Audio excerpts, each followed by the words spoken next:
Fuck it. XQC watched it, I'll watch it. I actually really like the DB Cooper story. And I haven't seen this one yet.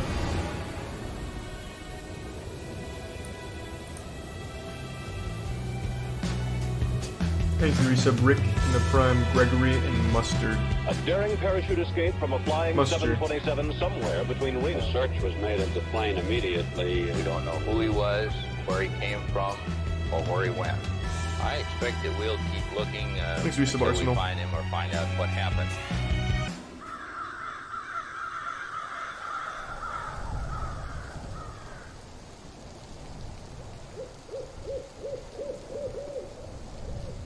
I love the idea that a YouTuber, like, actually solves one of these things. I'm assuming he doesn't, right? But maybe he does, I don't know.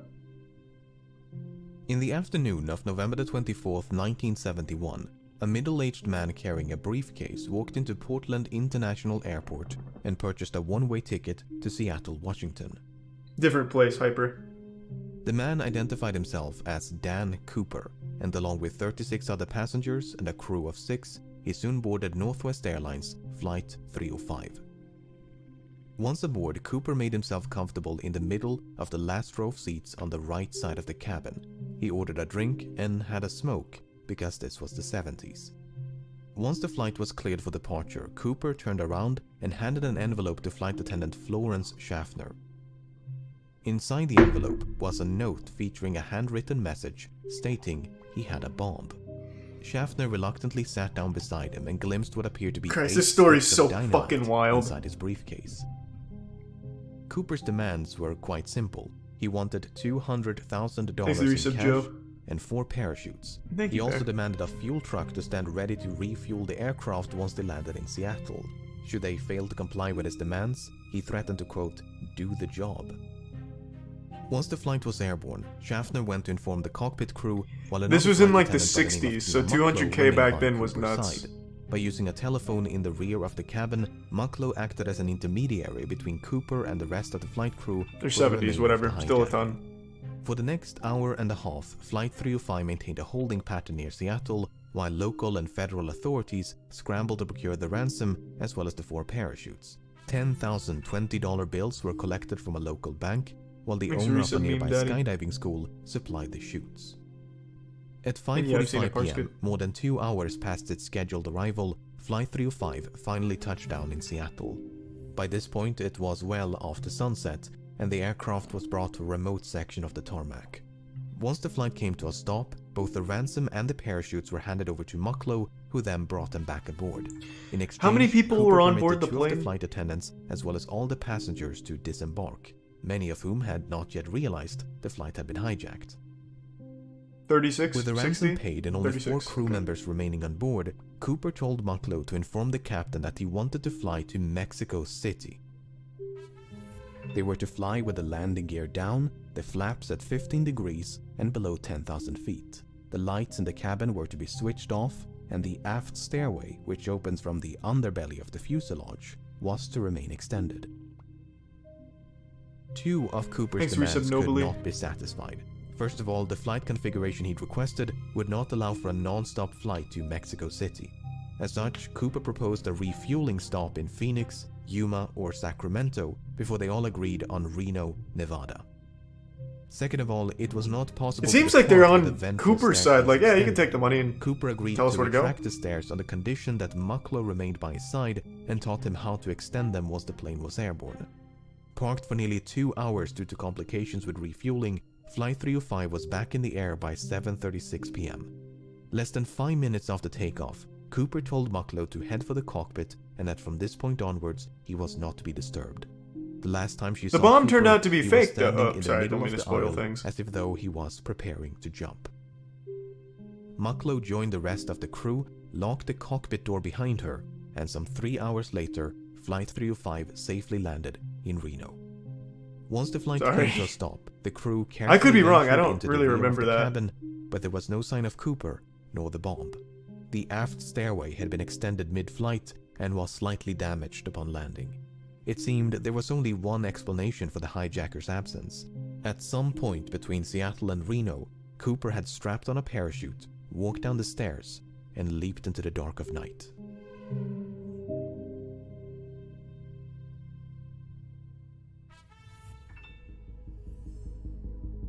Thanks, Resub Beat on.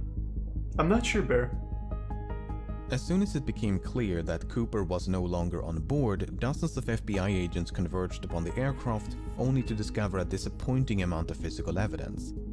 A black clip-on tie, 8 cigarette butts, and 2 of the 4 parachutes were all that Cooper left behind. Evidently, he'd brought the ransom and briefcase along with him. In interviews conducted on the night of the hijacking, Cooper was described by the crew and passengers as a white male with brown eyes and dark hair. He appeared to be in his mid-40s and wore a dark trench coat, a dark suit, a white shirt, a black tie, and dark shoes. Soon after boarding, he'd also donned a pair of sunglasses. Based on this description, the FBI produced the first of several composite sketches. Before they could mount a search, however, the FBI had to figure out when Cooper abandoned ship. But that was easier said than done. None of the 4 crew members witnessed Cooper jumping from the plane, nor did the pilots of 2 fighter jets which escorted the flight between Seattle and Reno, which is not all too surprising given it was the middle of the night. Although the flight crew did report something odd, the last communication with the hijacker occurred at approximately 8:05 p.m. when the crew used the intercom to offer assistance, which Cooper declined.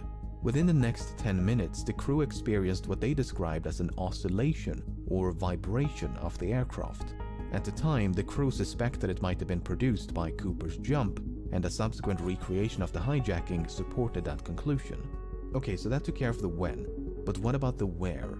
While Cooper was very explicit about the flight's configuration and destination, he never specified any kind of route. In fact, Cooper grew so impatient with the slow refueling in Seattle that he dismissed the captain's request to file a flight plan and simply told him to, quote, get the show on the road. As such, the captain chose to fly along an airway known as Victor 23 without any input from Cooper. By using Victor 23 as a guide, authorities estimated the most probable location of the flight at the approximated time of the jump was about 40 kilometers north of Portland. And so, at the break of dawn, the FBI mounted an impressive search operation using helicopters, airplanes, and ground troops. The problem was, even if the estimated bailout point was accurate, Cooper's eventual landing or drop zone was far more difficult to pinpoint. The loosely it's so cool! Covered this guy's like an actual Galaxy Brain anime villain. By a dense forest, so it was truly like finding a needle in a haystack. Apart from the difficult terrain, the search was further complicated by low temperatures and inclement weather, which persisted for days. Despite their best efforts, authorities never managed to find a single trace of Cooper, nor the items he brought along with him.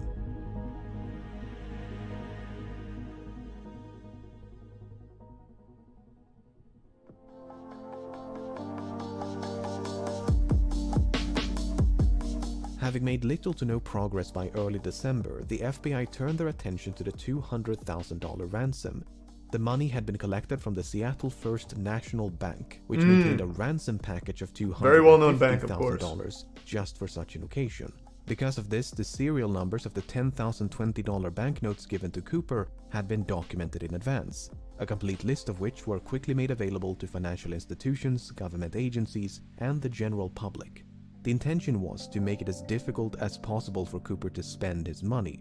Northwest Airlines and several newspapers even began to offer rewards to anyone who could find a note with a matching serial number.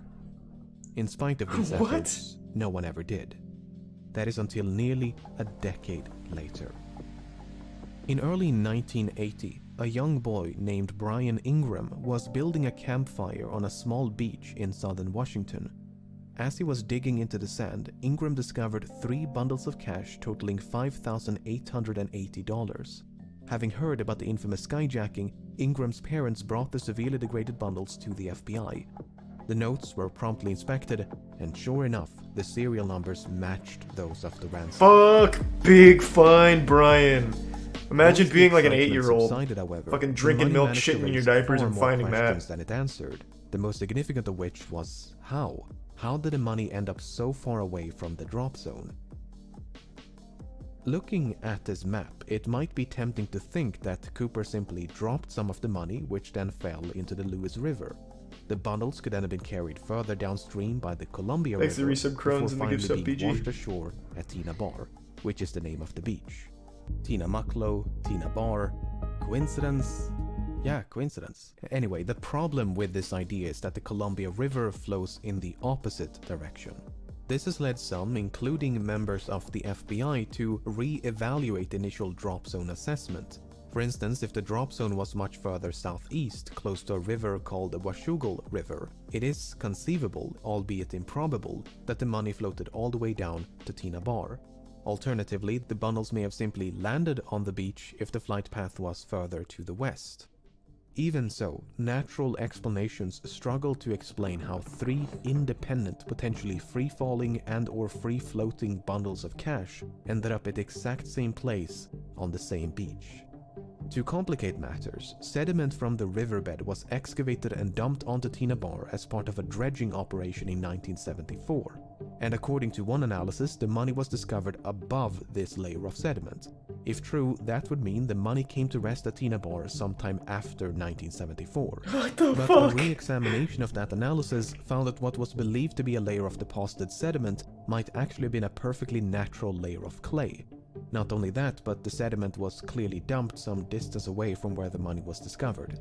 Furthermore, when Ingram discovered the bundles, the rubber bands which held them together were still intact.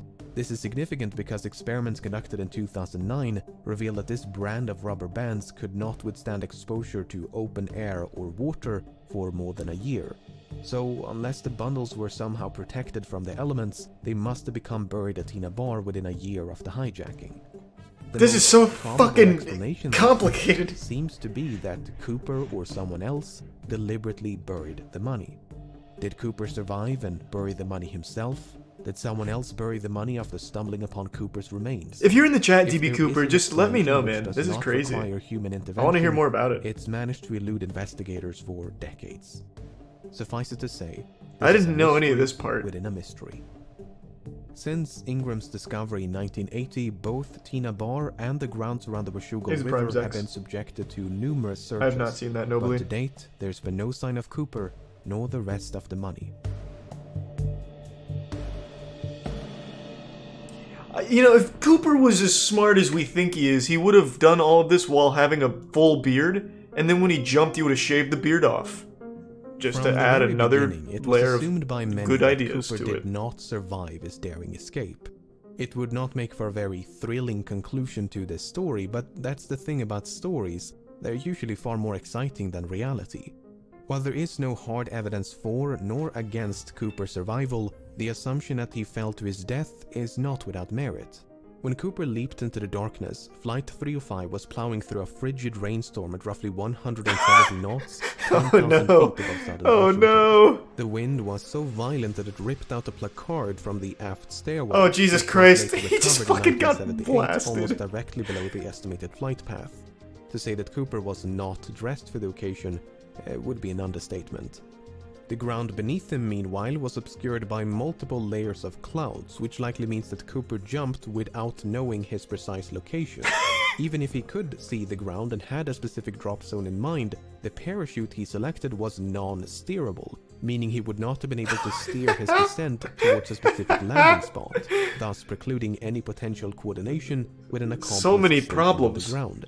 He also While forgot to Cooper account for the expressed dragons some that hover over familiarity with Portland, Oregon. parachutes, his actual competence level is up for debate. And also, on It's that widely night, there was a believed that javelin Cooper tossing demanded competition. 2 pairs of parachutes, 2 primary and 2 reserve, to make the authorities believe that he intended to take a hostage. That is precisely what happened, as the FBI contemplated, but eventually decided against sabotaging the chutes, as they did not want to risk the life of an innocent civilian. But in their haste to obtain them, they unintentionally provided Cooper with a non-functional dummy chute intended for training purposes. This mishap seems to have gone unnoticed by Cooper because that dummy chute was one of the 2 missing from the plane. Not only that, but Cooper chose the older and technically inferior parachute out of the 2 primary chutes provided. Nice. So in both cases, it seems like Cooper made the worst possible choice. But there Thanks to Resub are AJ, other ways Absolver, to and interpret the Gift this Sub Banana. information. For instance, it's possible that Thanks, Cooper Cooper, used the the Resub dummy Can. chute not as a reserve, but as a means to secure the bag of money. In fact, that is precisely what Cooper tried to do with the functional reserve chute. First, he tried to place the money in the chute's canopy before removing some of the suspension lines and wrap them around the bag. Perhaps he used the dummy chute for a similar purpose. And Cooper's decision to use the older primary chute is not necessarily an indication of inexperience. It could also be a sign of familiarity, because the chute he left behind was a civilian luxury chute, while the one he used was a military chute. The argument is that Cooper might have been trained as, say, a paratrooper, and chose the older military chute because that's the one with which he was most familiar. I'm starting to doubt it. One other I don't think to so. suspect that Cooper had a military You could have background. given him a giant When the pair flight of was in a pants and he holding probably would have pattern in jumped off Seattle, holding them. Cooper mentioned that the I think he's McCord dumb as Air fuck Force now. Base was only 20 minutes away from the Seattle-Tacoma airport. At the time, that was an accurate assessment and might suggest a military background. Apart from the potential military connections, Cooper may even have had links to the Central Intelligence Agency. I doubt You it. see, the type of aircraft which He was Cooper probably chose like to a Redditor hijack, before a Reddit Boeing existed. 727, was also used by the CIA to covertly drop agents and supplies during the Vietnam War. A task for which the Boeing 727 was uniquely qualified due to its distinctive aft stairway. So it's fairly safe to assume that Cooper chose to hijack a Boeing 727 specifically because it provided a relatively safe means of escape. Whether he learned of this from the CIA or came to that conclusion Thanks, DBC. independently is Never another sub question. Sugar Daddy. However, the fact that Cooper chose to hijack a flight operated by Northwest Airlines was apparently random chance. When Tina Mucklow asked Cooper about his motives, he responded, "It's not because I have a grudge towards your airline, it's just because I have a grudge." Oh, that's He kind of further fucking clarified cool. that Flight 305 Woo! just happened to be in the right place at the You're right not trapped time. in here with me. Even so, I'm trapped it's in here clear with that frigid Cooper weather came temperatures and a prepared. bad plan. He seemed to know a great deal about aircraft and aviation. He appeared to be familiar with the local terrain. He maintained a low profile to avoid a panic. He covered his eyes with a pair of glasses to conceal his identity. He left very little evidence behind, and he demanded 4 parachutes to force the assumption that he was taking a hostage. He was even cunning enough to reclaim the note which he'd initially given to Florence Schaffner. Apart from the name he wrote on his plane ticket, there are no other samples of Cooper's handwriting. But for all his planning and cunning, it seems Cooper did not give enough thought to his eventual escape. Not Yeah, the only most did he important fail to part. specify a route, but he was forced to I make did a it. last-minute destination Now I'll just change kill from myself Mexico out here, I City guess. to Reno. He could have demanded more appropriate parachuting equipment like a pair of boots, a helmet, or jumpsuit. He could even have specified the ransom to be delivered in larger denominations to make it lighter and less cumbersome to carry. Exit Tier 1, Assuming he Joe. did survive the fall and made it safely to the ground, he may then have had to make his way through a dense, partially snow-covered forest in nothing but loafers and a trench coat in late November. I get the distinct impression that Cooper's escape was much more of a leap of faith than a carefully executed jump. On the other hand, authorities never received a I love missing the persons animation report he in has here connection with the it too. He description looks of like he's Cooper really fucking in the struggling wake of the falling out. hijacking. This might suggest that Cooper did survive, and that he swiftly and quietly resumed his normal routine.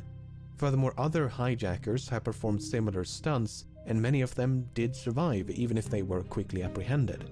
Finally, the simplest explanation for how 3 bundles of cash ended up at Tina Bar is human intervention. At the end of the day, most of this is based on nothing but supposition. Without any concrete evidence of Cooper's demise, it leaves the door wide open to the far more exciting proposition that he did, in fact, survive. Nah, I've now been convinced that he's a fucking idiot. There's no chance. This man By dove time off in the middle of the press got night wind of the hijacking, in the FBI worst had possible already conditions. He begun should've. investigating It's like he jumped into a potential volcano. suspects. Among them was He would've a had a man higher chance of reportedly surviving with that. initials DB and surname Cooper. This Cooper was quickly eliminated as a suspect, but due to a mix-up by the press, the name Dan Cooper was confused for DB Cooper, and the rest is history. While Dan Cooper is most likely a pseudonym, there is a comic book series of the same name. The comic is written in French and centers around a Canadian pilot named Dan Cooper.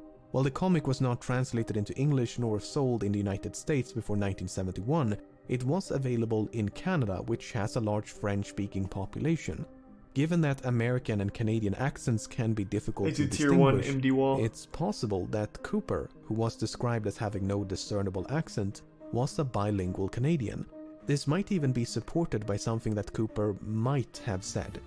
You see, when the captain relayed Cooper's demands to air traffic control, he used the phrase negotiable American currency. It seems doubtful that an American citizen would specify American currency, so perhaps Cooper was not American.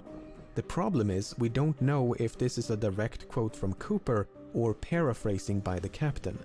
For instance, notes taken by the crew during the hijacking merely contain the phrase negotiable currency, while testimonies provided by the crew after the hijacking include phrases like $200,000 in cash and circulated US currency. So, Cooper might have been Canadian. And I think Cooper might have been an alien. Dan Cooper At this point, he could be anything, anyone. Have been American, we could all be and D.B. might have Cooper. taken his name from something or someone else. Nearly half a century has gone by since the hijacking took place, and in that time, thousands of suspects have been questioned and investigated. It would obviously be impossible to cover all of them here, but let's take a look at some of the people that at some point or another have been suspected of being D.B. Cooper. It's just a picture of my dad. This man loves working on old cars. First became a suspect. He's never in parachuted, but we thought it was worth and on checking the out surface, anyway. He seems like a solid candidate. He was a decorated Army paratrooper and helicopter pilot. He had experience with explosives. He had an extensive criminal record. He had an uncle named John Cooper who was an avid skydiver. Whoa. He was expelled from the army only months before the hijacking, Whoa. which might suggest a motive. After all, the hijacker did say he had a grudge. When confronted by journalists and private investigators, Rackstraw would neither confirm nor outright deny that he was D.B. Cooper. It's him Instead, then. he'd say things like, "I could have been," or "I would not discount myself." Actually, On the other hand, Rackstraw had light-colored eyes, which and Cooper thanks, did Cooper, not. again. More significantly, Rackstraw was only 28 years of age at the time of the hijacking. This is well outside the range of ages reported by the crew and passengers, most of whom believed Cooper was in his mid-40s. Kenneth Christensen first became a suspect in 2003 when his brother noticed certain parallels between him and Cooper. Christensen had briefly served as a paratrooper in World War II, and since 1953 he'd worked for Northwest Airlines as both a mechanic and a flight attendant. He was 45 years old at the time of the hijacking. He was left-handed, which Cooper might have been. For instance, Cooper used his left hand to interact with his briefcase, and the clip-on tie he left on board was affixed with a tie clasp applied from the left. Shortly before he died in 1994, Christensen had supposedly told his brother, "There is something you should know, but I cannot tell you." After his passing, his family discovered over $200,000 in his bank accounts. To top it all off, Florence Schaffner stated that photographs of Christensen bore a strong resemblance to Cooper. Why don't you check the serial numbers on that Christensen money? did not match the physical description of Cooper. He was both shorter and lighter. While Schaffner did see a strong resemblance, she remarked that Cooper had more hair, and that is supported by the composite sketches. And there was nothing suspicious about the large sums of money which he simply earned by selling land. This is the Richard 70s, it wasn't McCoy digital, first I'm sure he became had a it suspect physical. in 1972 when he hijacked a Boeing 727 and escaped via the aft stairway, much like D.B. Cooper. Because of the significant overlap between the two hijackings, some believe they must have been committed by the same person. McCoy used a fake name, he used a fake hand grenade to threaten the crew, he used handwritten notes to issue his demands. Both McCoy and Cooper used the phrase "no funny stuff" as a warning to the crew. McCoy demanded $500,000 in cash and 4 parachutes. McCoy also bailed out the back of the plane once they passed over his hometown in the state of Utah. Apart from the similar modus operandi, McCoy had also served in the Vietnam War as a demolitions expert and a helicopter pilot. McCoy did actually survive the fall and managed to evade authorities for 2 full days before he was apprehended and sentenced to 45 years in prison. Before his death in 1974, McCoy refused to confirm or deny that he was D.B. Cooper. On the other hand, McCoy was an avid recreational skydiver and even came prepared with a skydiving helmet and jumpsuit. He gave very specific instructions about the flight path. In addition to the fake hand grenade, McCoy also used an unloaded handgun to threaten the crew. He failed to retrieve one of the notes he'd given to a flight attendant. He was only 29 years of age at the time of the hijacking, and all 3 flight attendants were quite certain that McCoy was not Cooper. While there are meaningful parallels between these two That's cases, a lot of McCoy parallels. might simply have been a copycat who'd read about D.B. Cooper in the news. That is a lot of fucking parallels, though. Holy shit. Dwayne Weber first became a suspect in 1995 when, shortly before his death, he supposedly told his wife, "I've got a secret to tell you. I am Dan Cooper." Following his deathbed confession, Weber's widow recalled a number of fascinating details. Actually gives some She claims to have found DB a Cooper bag himself. resembling the one used in the hijacking. She claims Weber had sustained a knee injury after jumping out of a plane. Weber supposedly had a nightmare about leaving his fingerprints on the aft stairs. And a year before the money was discovered at Tina Bar, Weber had allegedly paid a quick visit to the same location. In addition, Weber was a World War II veteran, he had an extensive criminal record, he matched the physical description, and he was 47 years old in 1971. On the other hand, Weber's fingerprints did not match any of the prints collected from Flight 305. Although, to be fair, there's no way to know if any of those prints actually belonged to Cooper. Furthermore, Weber's DNA did not match a DNA sample collected from the tie clasp. But once again, there's no way to know if the DNA on the tie clasp actually came from the hijacker and not someone else. What's so frustrating is that the FBI likely had a much better source of DNA at one point. If you recall, 8 cigarette butts were collected from the scene, and there's a good chance they were all suffused with Cooper's DNA. The problem is, that evidence was lost at some point, and has not turned up since. How? What do you do? Shove him up his butthole before jumping off? How did... William Smith first became a suspect in 2018. Smith served in the Navy I totally forgot about that. And likely had some they probably experience did too. with parachuting. He was 43 years old at the time of the hijacking. He had dark brown eyes. He matched the physical description. He shared a certain likeness with the composite sketches, especially this speculative sketch of an older D.B. Cooper. A student named That's Ivor definitely a Daniel drawing Cooper, from his who was grandson or killed in World War something. II, attended the same high school. That is just that man. Smith worked as a drawn by his yardmaster son. for a railroad company for most of his life, but in 1970 the company filed for bankruptcy. As a consequence, Smith lost his pension, which might suggest a motive. He could, for instance, have developed a grudge towards the airline industry for their role in bringing about the downfall of the rail transportation industry. It's further speculated that Smith could have used his knowledge of railroad networks to hop on a train and escape undetected. On the other hand, Smith spent his entire life in the northeastern United States. Given that the hijacking occurred on the other side of the country and was committed by someone who at least appeared to be familiar with the local terrain, Smith is not the most ideal candidate. However, the fact that Smith worked as a yardmaster is interesting. You see, the tie that Cooper left behind was recently examined using an electron microscope, which uncovered various metallic particles. Some of these particles, especially pure titanium, were quite rare in 1971. This might suggest that Cooper worked as a manager at some sort of chemical or metallurgical facility, or possibly a rail yard. I think it's him! The old man! If nothing else, I hope this limited selection of suspects illustrates just how difficult it is to be certain when you have so little evidence to work with. Yeah, that was fucking fascinating. These 5 individuals look nothing alike, yet any one of them could be D.B. Cooper. Was Cooper really in his mid-40s, or did he simply look old for his age? Did Cooper really serve in the military? Yeah, what if they all did it? There was 5 Coopers that kept switching out. In 2016, the FBI had to admit defeat and officially close down the case. Unless someone stumbles upon Cooper's remains or manages to track down the rest of the money, it seems there is little hope of resolution. Did Cooper survive? I have no idea. No, he But didn't. as long No as that chance. possibility cannot be dismissed, the legend of D.B. Cooper will no doubt persist. Thanks the Prime, Gaben. In my professional opinion, I think there's no fucking chance after hearing all of the conditions he would have had to go through to survive, that he actually survived. I think what could have fucking happened is he jumped out of the plane and just got split in half and gored by just awful temperatures. He probably went through like a fucking swarm of locusts too with everything he was saying was going on at the time. I think there's no chance that man fucking tapped down on the ground. He fucking died in mid-flight.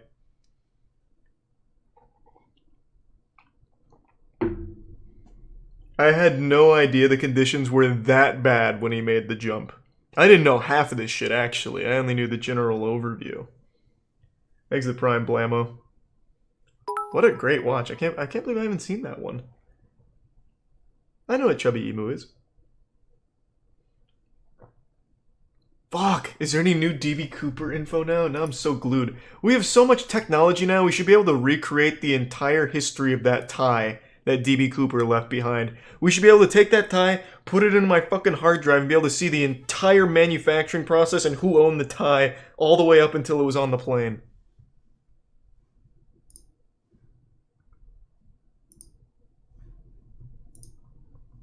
He's the Prime Nar and the Tier 1 Swebs. I don't even know what that means, James. I'm not caught up on the drama on that one. Let's see. DB Cooper. RP is DB Cooper. Yeah, that'll be my new character in GTA RP. What is the newest development here?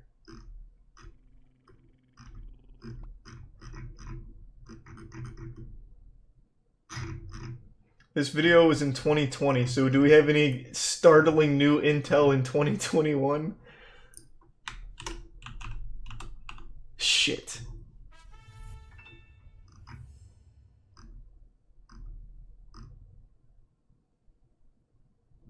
Shit. Doesn't look like it.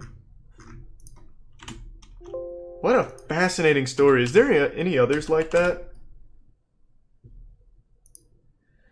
DB Cooper, flight attendant Tina Mucklow as the key to mysterious skyjacking, but does her story hold the answers?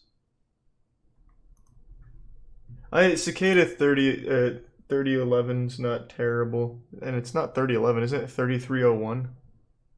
Yeah, it's 3301. I'm built differently. I'm built differently.